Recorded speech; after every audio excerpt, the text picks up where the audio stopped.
ஓம் நம சிவாய.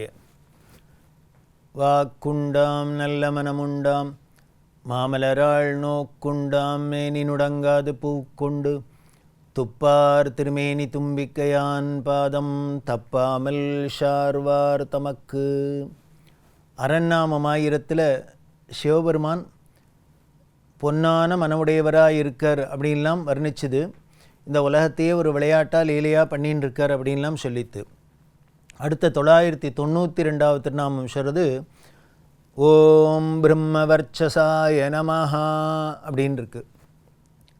இதோட பொருள் என்ன அப்படின்னா, பிரம்மவர்ச்சஸ் அப்படின்னா இந்த இறைவனை உணர்ந்த ஒளி அப்படின்னு அர்த்தம். அது முகத்தில் தெரிகிறது. நம்ம சில பேர்லாம் பார்த்தோன்னு சொல்லுவோம், அது அப்படியே அவரோட அந்த தேஜஸ் சார் அது தெரிகிறது அப்படின்னு. ஒரு பெரிய மேதையாக இருக்கட்டும், அறிஞர்களாக இருக்கட்டும், கலைஞர்களாக இருக்கட்டும், இவெல்லாம் பார்த்தாக்க நமக்கு தெரியறது இல்லையா அந்த முகத்தில், அதாவது அகத்தழகு முகத்தில் அப்படின்னு. அந்த வர்ச்சஸ் அப்படின்னா அந்த ஒளி அது தெரியறது. இது பிரம்ம வர்ச்சஸாக இருக்குது. பிரம்மம் இறைவன். அது என்ன பிரம்ம வர்ச்சஸ் அப்படின்னா இறைவனை உணர்ந்து ஒளி. பெரிய மகான்கள் எல்லாம் பார்க்குறோம். எத்தனையோ மகான்கள் அவள் முகத்தில் ஒன்றுமில்லை, அவளோட திருவுருவ படத்தில் அந்த சிலையிலேயே எப்படி அதோட அந்த ஒளி தெரியறது அப்படின்னா அவர் உள்ளுக்குள்ள அந்த இறைவனை உணர்ந்து அந்த தவ வலிமைங்கிறது அந்த அந்த பெருமை, தவத்தோட பெருமை அவளை பார்த்த மாத்திரத்திலேயே தெரியறாப்பில் இருக்குது. இது பல கலைத்துறையில் இருக்கிறவாளும் சரி, எந்த வித்வான்களாக இருந்தாலும் சரி, பண்டிதாளாக இருந்தாலும் சரி, அதெல்லாம் தெரியுது. அதுவே நமக்கு ஒரு அட்ராக்ஷனாக இருக்குது. அதுவே நம்மளை ஆகர்ஷிக்கிறது. அதனால் தவத்தால் தெரியும் பொலிவு அப்படின்னு இதுக்கு விளக்கம். அவரோட எப்படி பற்றற்று இருக்கார், எவ்வளவு பொன்மன செம்மலாக இருக்கார், இப்படி பலவிதத்தில் அவர் இருக்கிறதுனால அந்த அத்தனையும் முகத்தில் தெரிகிறாப்பில் அந்த ஒளி தெரிகிறாப்பில் இருக்குது. இப்படி அந்த தவ வலிமை, அந்த தவத்தோட பெருமை, அவர்களோட தூய்மை முகத்திலேயே தெரியுமா, தெரியறது அப்படின்னா நாமளே பார்த்துருக்கோம். ஏன் காஞ்சி மகா பெரியவர் இப்படிலாம் பார்த்துமே, ரமண மகர்ஷி இவெல்லாம் பார்த்துமே, என்ன அவள் ஏதானு தனியாக ஏதானு அலங்காரம் பண்ணிண்டாளா, எங்கேயான ஏதானு பண்ணிண்டாளா, ஒன்றும் இல்லை. ஆனாலும் பார்க்க எத்தனை தடவை நாம் திரும்பி போய் பார்க்கணும், திரும்பி போய் பார்க்கணுங்கிறாப்பில் இருந்தது அப்படின்னா அதுதான் பிரம்மவர்ச்சஸ். அதான் ஒளி.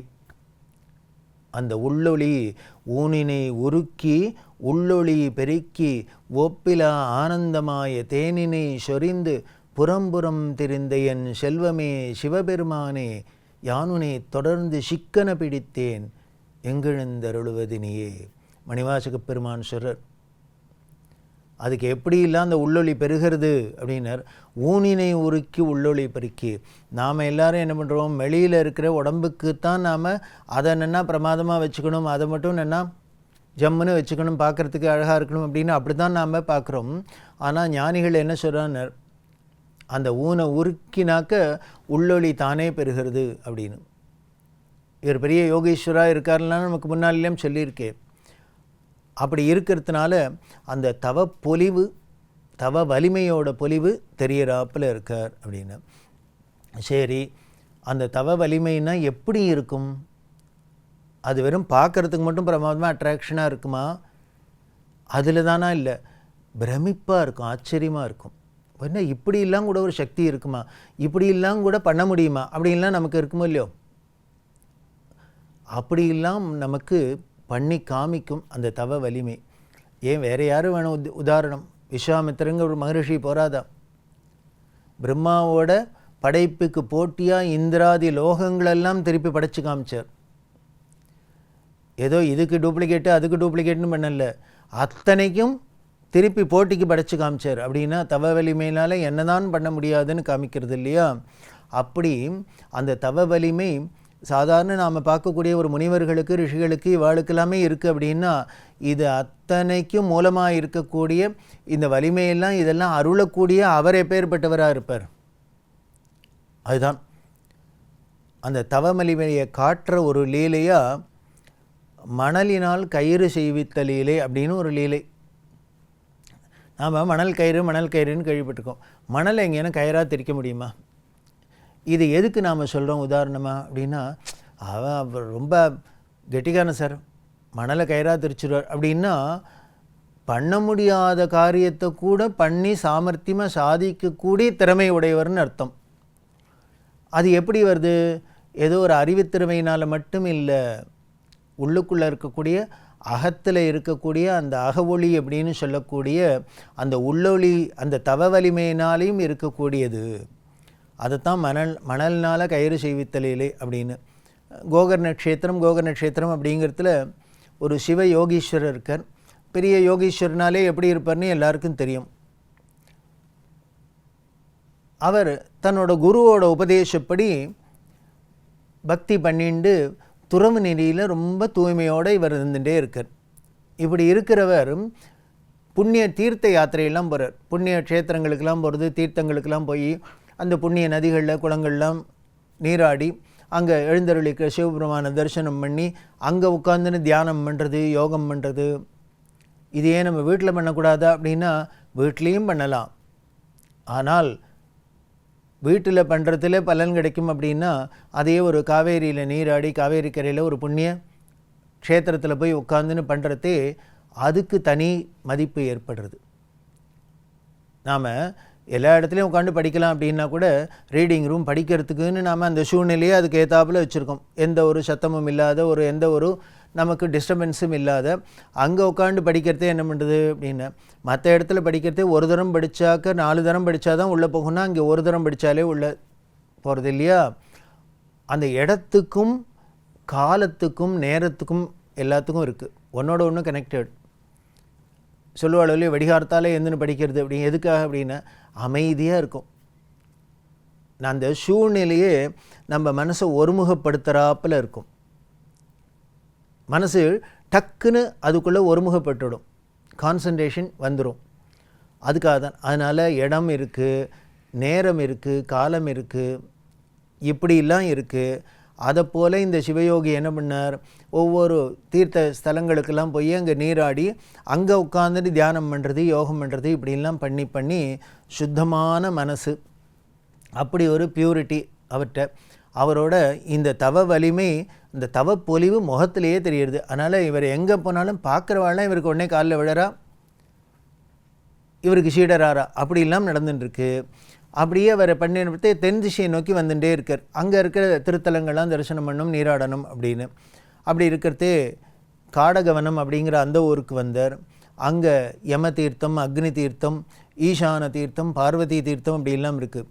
இதிலெல்லாம் நீராடி அங்கே கொஞ்ச நாள் இருந்து மட்டும் அடுத்தது காளஹஸ்தி அப்படின்னு காலத்தியப்பருக்கு தரிசனம் பண்ண வந்தார். அங்கே ஞானப்பிரசூனாம்பிகை, ஞான பூங்கோதை, அங்கே தேவி எப்படி இருக்கான்னார், ஞான பூங்கொத்தாக இருக்காளாம். நாம் எங்கேயானும் போனால் சும்மா சாதாரண பொக்கையை தான் கொடுக்குறோம். ஆனால் அங்கே காலத்தில் அம்பிகையே எப்படி இருக்கான்னு ஞான பூங்கொத்தாக இருக்கா. அப்படின்னா அந்த இடத்துல போய் உட்காந்துட்டு ஜபம் பண்ணினா தவம் பண்ணால் எப்படி இருக்கும் பலன்? இப்படிலாம் பண்ணிவிட்டு அவர் அடுத்தது என்ன பண்ணார், சோனாச்சலம் அப்படின்னு சொல்லக்கூடிய அருணாச்சலத்துக்கு வரணும் அப்படின்னு வர வழியில் ஆகாயவாணி கிடைக்கிறது, அசரீரி கேட்குறது. அந்த அசரீரி என்ன பண்ணுறது, இப்படி வா இங்கே வான்னு அழிச்சுன்னு போகிறது, அது கூப்பிட்றாப்பில் இருக்குது. அந்த அசரீரினால் கவரப்பட்டு அது எந்த வழியை காமிக்கிறதோ அப்படியே வந்தால் பாடலீவனம் அப்படிங்கிற இடத்துக்கு, திருத்தலத்துக்கு வந்தார். திருப்பாதிரி புலியூர், பாட்டலீஸ்வரர் எல்லாம் கேள்விப்படுறமே. வடக்க பீகாரில் ஒரு பாடலிபுத்திரம் இருக்குது அப்படின்னா இங்கே தென் திசையிலையும் பாடலிபுத்திரம் இதுதான். அங்கே பாடலிவனம் வரார். அங்கே பார்த்தா பெரிய பாடலி மரம்லாம் இருக்குது, காடாக இருக்குது. அதுக்கு ஒரு மரத்துக்கு அடியில் ஒரு லிங்க மூர்த்தி இருக்கார், சுயம்பு மூர்த்தி.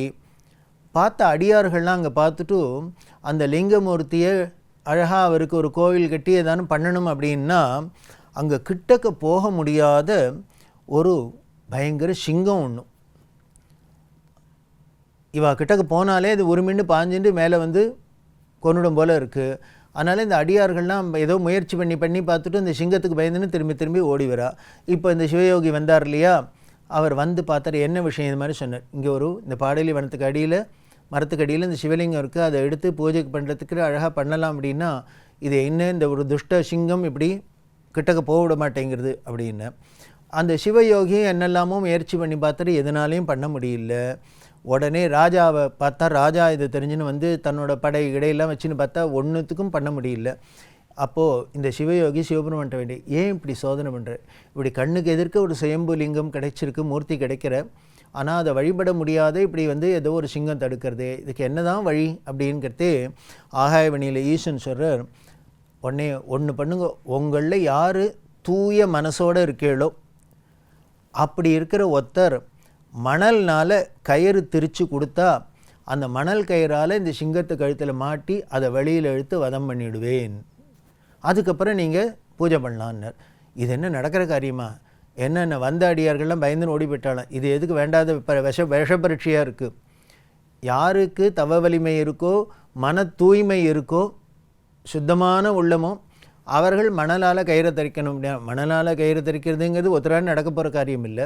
அதில் இன்னும் போராத்துக்கு நம்மளோடது தூய மனசாக இல்லையான்னு எல்லாருக்கும் பிரகடனப்படுத்தினாப்பில் வேறு போகுமே. அதனால் எல்லாரும் பின்வாங்கிட்டா. பார்த்தார் இந்த சிவயோகி, அவ்வளவுதானேன்னர். உடனே உட்கார்ந்துட்டார், யோக நிஷ்டையை பண்ணிட்டு பிராணாயாமத்தை பண்ணினார். சிவபெருமான ஒரு முகமாக நினச்சிட்டு நான் இத்தனை நாள் நல்ல வாழ்க்கை வாழ்ந்துன்னு நேர்மையாக இருந்து தவ வாழ்க்கை வாழறது உண்மையாக இருந்து எனக்கு தூய மனமாக இருந்தால் நீ சொல்கிறபடியே இந்த ஆகாயவாணி கேட்டபடியே எனக்கு அருளட்டும் அப்படின்னு சொல்லி இவர் என்ன மண்ணை எடுத்தினார், 2 கையில் மண்ணை எடுத்தார். அப்படியே பஞ்சாட்சரத்தை சொன்னார், ஓம் நம சிவாய ஓம் நம சிவாயினர். அப்படி வலது தொடையில் வச்சு அப்படி உருட்டினாரோ இல்லையோ, ஆச்சரியம் என்னன்னு அது நீள கயிறாக வர ஆரம்பிச்சிடுது, மணல் கயிறா. இப்படி அத்தனை பேரும் பார்த்துன்னு ஆச்சரியப்படுறா. அப்போது எய்த்தாப்பில் ஒரு வேடன் வந்தார். இது சொன்னது யாருன்னு இப்போ தான் தெரியுது. ஒரு வேடன் வந்து சொல்லியிருக்கார். உடனே என்ன பண்ண, அந்த கயத்தை வாங்கின அந்த வேடனாக வந்தவர் அந்த சிங்கத்து கழுத்தில் மாட்டினர், வெளியில் இழுத்தார், சிங்கத்தை வதம் பண்ணினர். அடுத்த நிமிஷம் அந்த வேடனாக இருந்தவர் ஆளக்காணும்.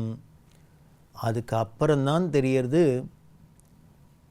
இது வந்தது யார், இப்படி ஒரு மணல் கயிறு திரிக்க முடியுமான்னு சொல்லி நம்ம இத்தனைக்கும் ஒரு விஷ பரீட்சை வச்சாப்பில் வச்சு அதுலேயும் ஒருத்தர் ஜெயிச்சுட்டாரே அப்படின்னா இப்போது ஆகாயவணியில் சொல்ற இப்போ தெரிஞ்சுனேடா தவத்தோட வலிமை என்ன அப்படின்னு ஒருமுகப்பட்டு ஒரு தூய்மையான வாழ்க்கையோடு இருந்து தர்ம வழியில் இருந்து நாம் வழியில் போனோம் அப்படின்னால் எதை வேணாலும் சாதிக்க முடியாதெல்லாம் சாதிக்கலாம் அப்படின்னு இவர் நமக்கு நிரூபணம் பண்ணி காமிச்சாராம்.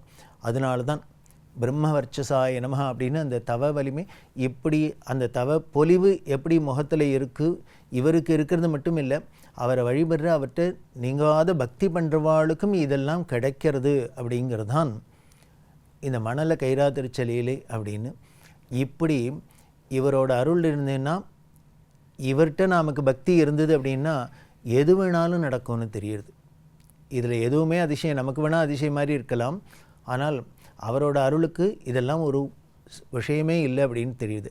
அப்படி தவ வலிமையை கொடுக்கக்கூடியவர், தவமே வடிவானவர். அவரோட பெருமைகள் என்னங்கிறத தொடர்ந்து பார்க்க போகிறோம். ஓம் நம சிவாய்.